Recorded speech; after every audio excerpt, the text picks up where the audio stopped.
my name is Ashley Sharon, the founder and CEO of ShareLove.Fund. Today we're going to do a 10-minute mindfulness meditation for incarcerated women called Finding Your Passion. We're just going to change the lighting so you can see the beautiful blue sky of Mexico. So one of the greatest joys in life is finding our own passion. It also happens to be a huge stressor because you don't always know what you want to do. And you get a million messages about what you should be doing or what you shouldn't be doing. Meditation can help you find some clarity about what you really love. It can also help with creativity because you can let go of fixed ways of thinking and explore the world as it appears in this moment. Find a comfortable posture. You can be crisscross applesauce as I am, or in a posture that feels good to you. And let's take a few breaths together. In the nose and out the mouth, or whatever feels good to you this time.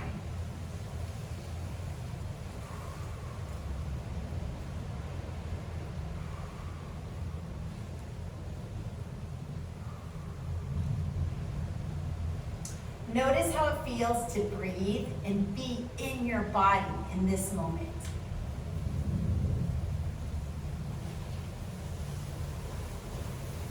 Let your breathing be natural and focus on how you feel. Use your breath or sound as your anchor and rest your attention there. When you're ready, let go of the anchor and allow your attention to be with whatever is predominant in your awareness.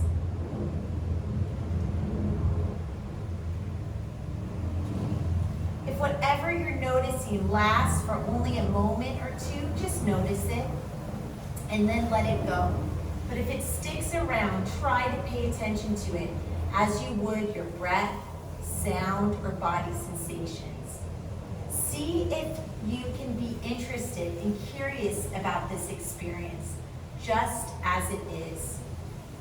Notice it with all of your senses. What can you see, hear, smell, taste, and touch? What happens as you explore this stimulus? When the sensation or stimulus disappears, come back to your anchor until another predominant experience arises for you to explore. Once you've practiced this for a bit, you might gently ask yourself, what do I really love to do?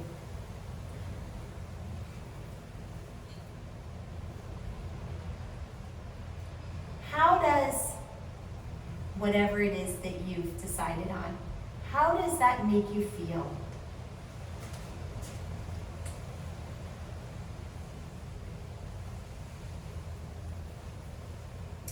Is this something I want to work at no matter what anyone else says?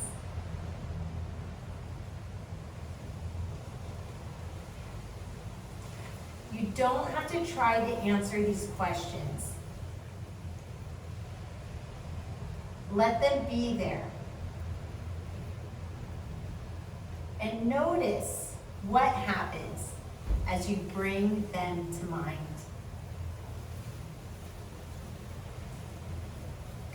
You can let these ideas percolate for hours, days, weeks, months, years, constantly rechecking because we change. We're like a river. Every day is a little bit different.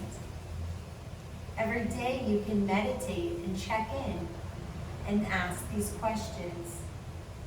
See what arises. You don't need to force an answer.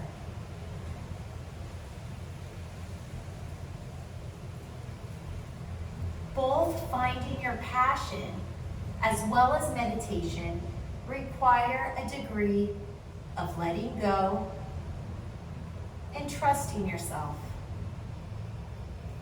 don't have to know everything or have all the answers. It doesn't have to make sense. And it won't always feel that nice. Work is work because it's work. The idea is that you'll want to work at it because it makes a difference overall, because it brings meaning and purpose to the essence of you.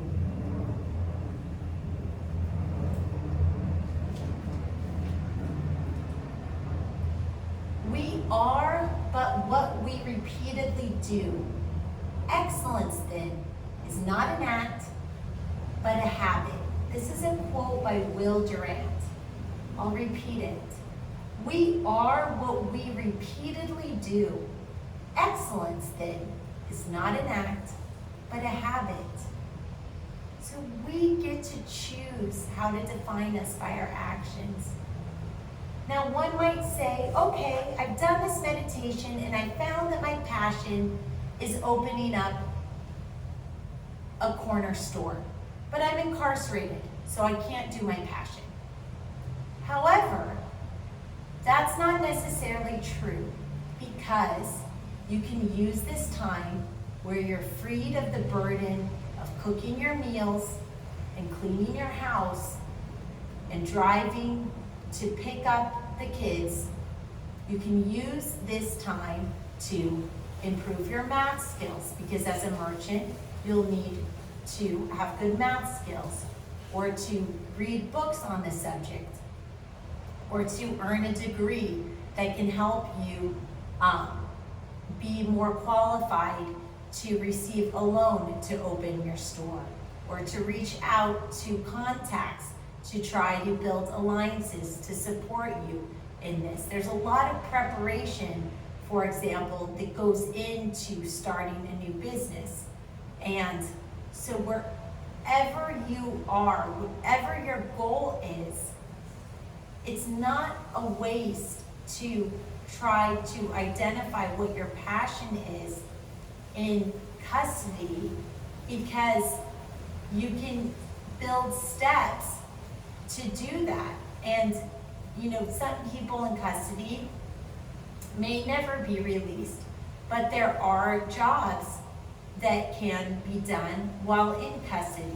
So you can first figure out what your passion is, and then you can second figure out a way to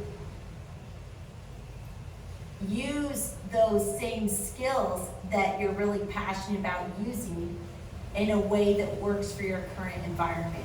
Whether you are using your time in custody to prepare for your ultimate passion, or whether you are modifying your passion to do your passion in a way that is possible while in custody.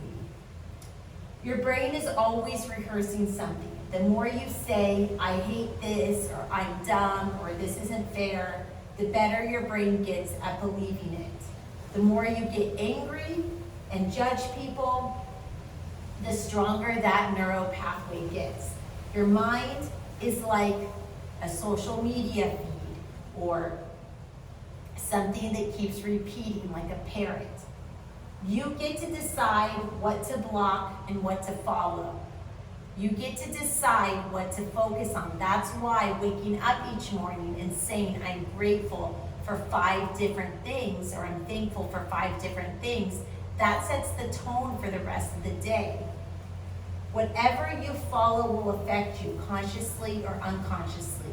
The stories you tell yourself in your brain will affect you consciously and unconsciously. And they will influence you and how you see the world. If you tell yourself that everyone's against you, you're more likely to get into a fight.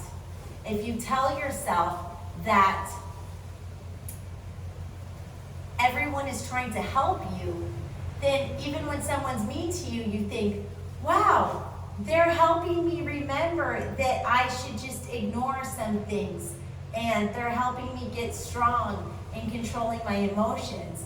When you perceive that everything that's happening to you in your environment is actually to help you, try it if you like, because you might just find that it keeps you on the safe side of things.